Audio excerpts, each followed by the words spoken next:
So I'm back with Bella, since everyone loves Bella so much more than just me. So Bella came here to Florida. We're shooting videos. We did a Hooters video for her.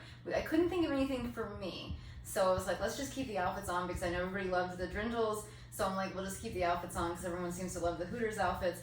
And we'll just talk about stuff. So we had decided we're going to talk a little bit about how we got into the fetish thing, into modeling, and kind of how we feel about doing the modeling. Yeah. So you can go ahead.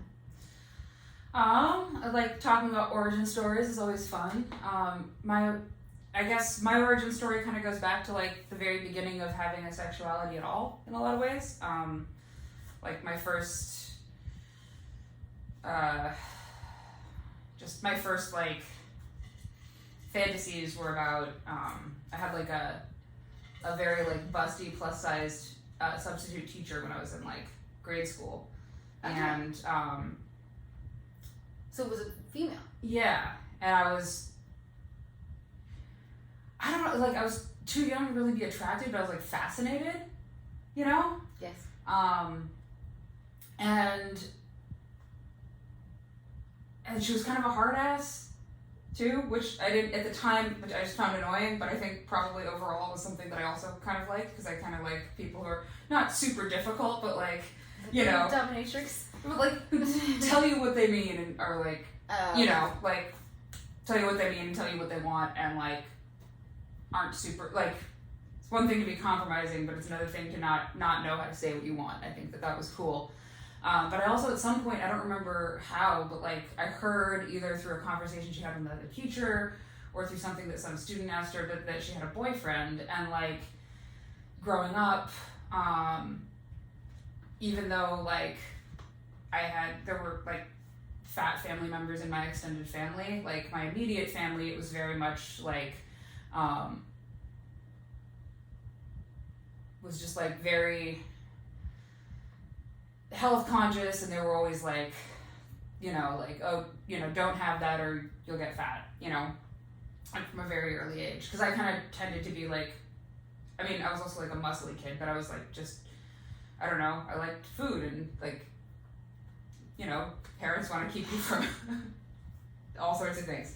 And so like the concept that somebody who was really large could have a partner was new to me, or like that it was,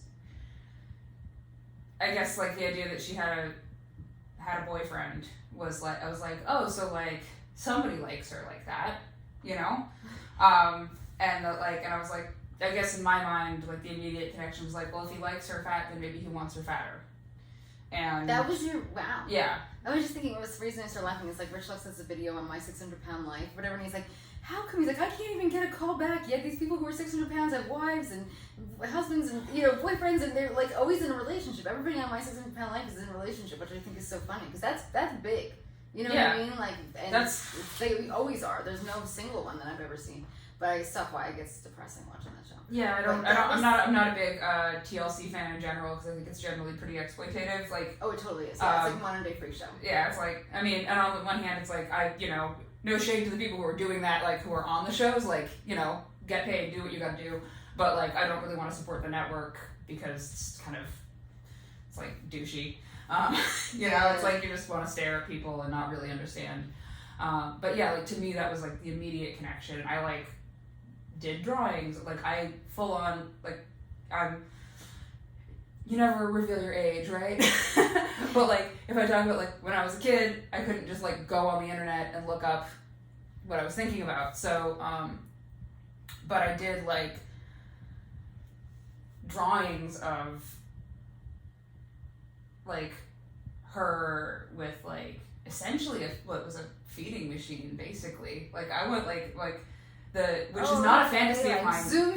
Yeah, which is weirdly like not a fantasy of mine now, really, like not in a realistic sense. But I think that at that age, pretty much all that stuff was so cartoony and unrealistic, right? Like because there is no real. Have you seen a cartoon that was like that? You just made that up. It just came. That was like my. I am, like I said, I'm like very much born this way. Like all that stuff was somewhere in my brain, or like that is where my creativity took it immediately.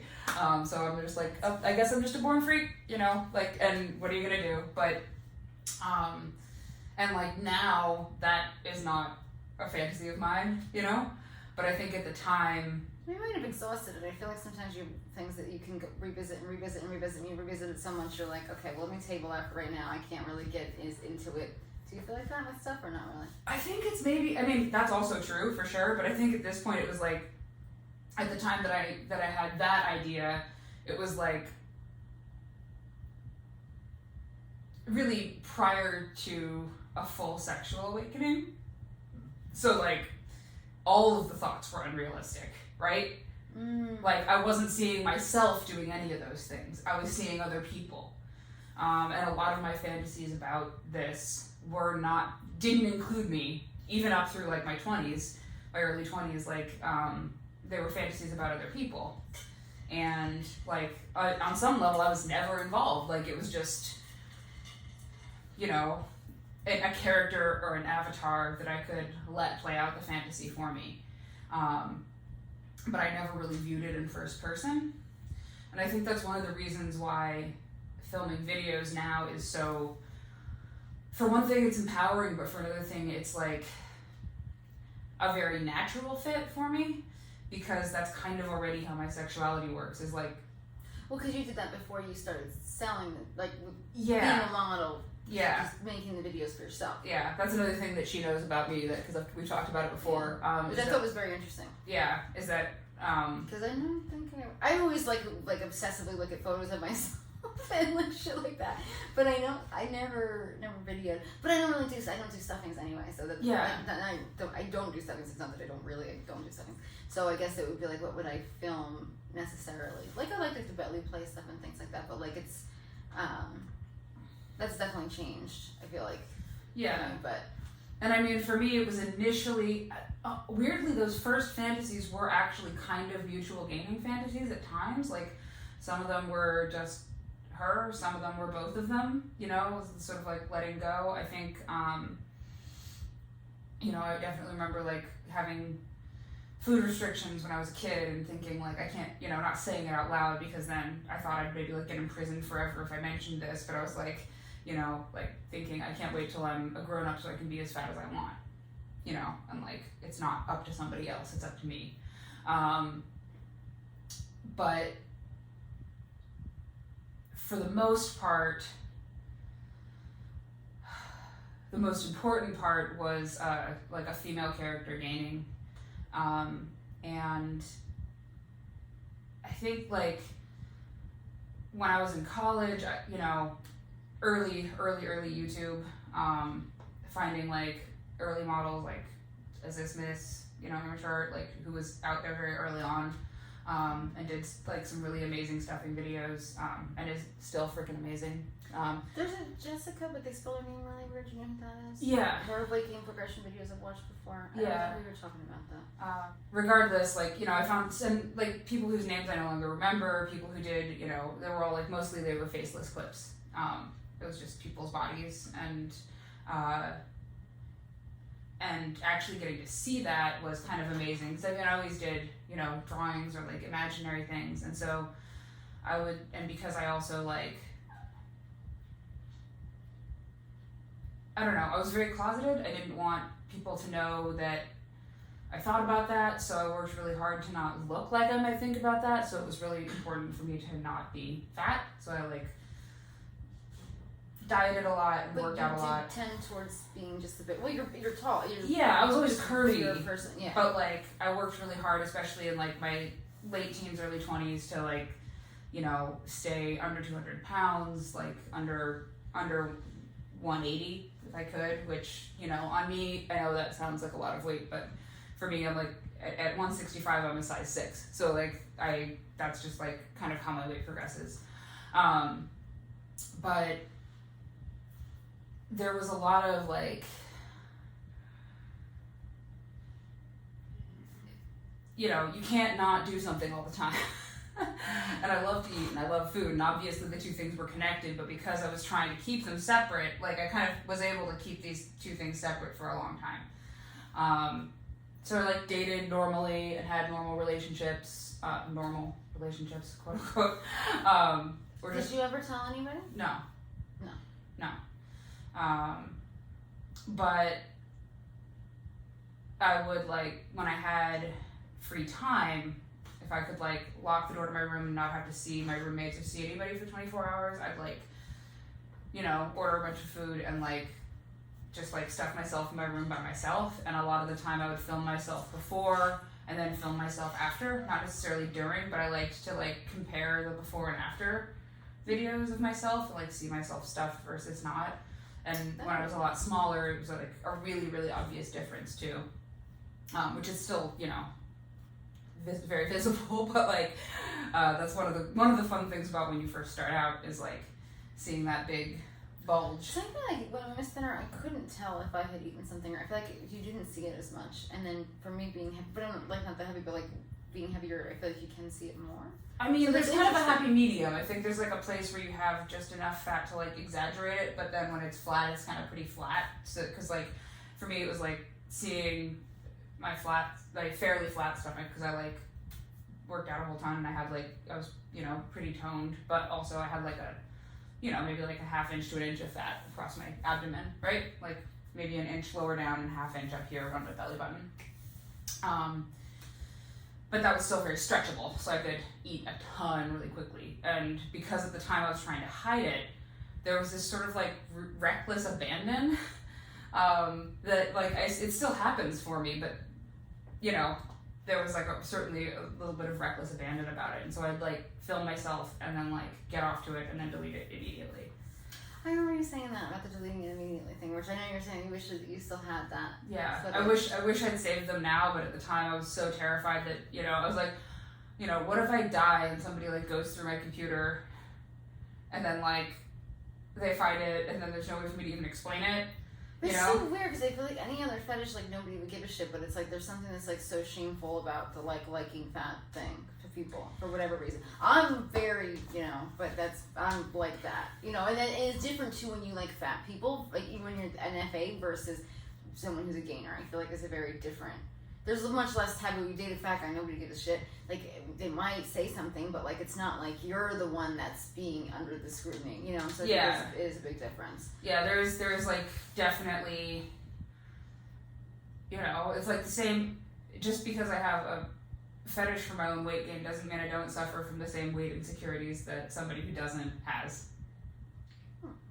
At least not initially, right? Like, now I know, now I'm kind of, for me it was a huge process of stepping inside one of the characters that I'd see, because you know, for me, like, sex that I had was one thing, and the sex that I imagined to get off to was a completely different thing. And I couldn't bring the two together because I couldn't tell a partner what I liked, so I had to, like, just kind of close my eyes and imagine it. And yeah, I just, like, even things like, you know, I didn't have a belly back then. Like, it really was, I had, like, a flat tummy, but, like, if somebody touched my belly, like, during sex, I'd be like, don't do that. Yeah. Even though that, like, feels amazing now. And it was, like, a mixture of things, like, I didn't want somebody to touch it and for it to feel good and then for them to guess why I might like that, you know? Like, all the things where, like, your paranoias assume that people will make connections that they would never make, right? Like, only somebody who was also into it would make that connection. But at the time, I didn't realize that, right? Like, that wasn't all the way integrated. And yeah, like, also,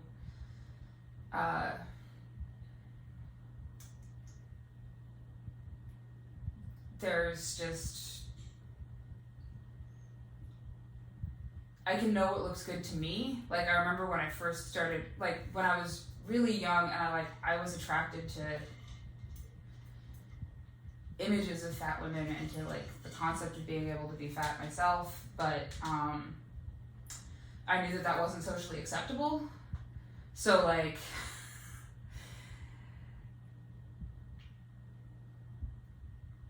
as I started to develop and got curvier, like, I remember really liking it, and then I'd hear comments about it that were, like, negative. And you know, it kind of got to the point where it was like, it doesn't really matter what you think, it matters what other people think. It was like kind of the, you know, when you're in middle and high school, like that's what life is, you know. It was like, doesn't matter what you think, it matters what other people think. And then when I got into college, it still very much feels that way, you know. Like, judgment sucks, and it's really hard to have that confidence. Like, I couldn't just have body confidence without accepting what it was about that body that I liked and why, because to me, like, the fear was always that somebody would find out, like, my dirty secret, like, you know, that's the difference. Like, a lot of people are fat, not everybody's a freak like me, right? Yeah. And, like, I was afraid that it would be a tell, and that'd be, like, a way in for people. So,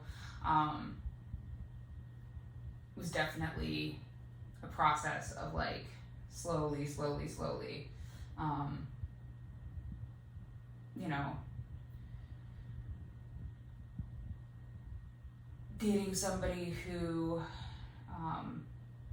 had been with women who were bigger than me and liked it, and that, like, how did you find, is that your husband or that's no, that was somebody I was with before, who was ultimately not, you know, it was not a great match, not a great partner, but it was like, because I knew that and I'd, like, seen the like porn he watched, I knew that was a thing for him. And so, like, I like told. Was he the one that was showing you something, like, kind of someone that was more, like, controlling and abusive and stuff? Was that the person? Or that was, cause I feel like there is, like, that crossover of people who are, like, really controlling and abusive. He was, but not about that. Interesting. Okay. Like, the you know, there's an element of control to all of it. I think there control can be, is a huge but thing that, in the. Yeah, I certainly agree that it the can. loss of control, the having control, like, those, I feel like, are big things that tie into the fetish a lot. You're certainly not wrong. In this case, it was not. The two parts of things were fairly separate. Like, I don't want to say there was no connection, because God only knows, right? But, like, the reason the the negative stuff wasn't directly related to fetish stuff. Okay. But because I'd seen, like, what he watched, I felt like I was, you know, maybe I could tell him what I liked. And then, and, you know, prior to that, of course, I'd, like, been on fetish sites just kind of headless. Like, I'd had my body on there.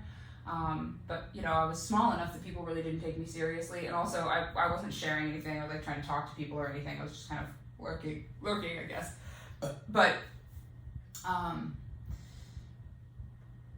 that just having even the one experience of, like, telling somebody and the whole world not collapsing really took the wind out of the fear, you know? Like, the next time was way easier, you know? Like, obviously, like, the next person I was with, you know, I think seriously was my husband, and, like, my now husband, who, you know, knew and knows,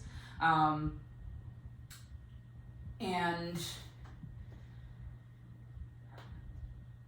yeah, it's just, it, like, getting to a point where I could be open about it just took a lot of exploration and self-acceptance, and it was a couple years of being with somebody who was supportive and getting to have a shared experience where I was actually a first-person participant rather than just, like, imagining people who I'd never met, like, having this great experience. Like, for me, like, things that were hot and sex that I got to have were, it's not like this, like, having sex, like, regular sex was still hot, there were hot things, but, like, to push over the edge, there was something else I needed, and I couldn't integrate the two, and getting to the point of integrating the two was really important.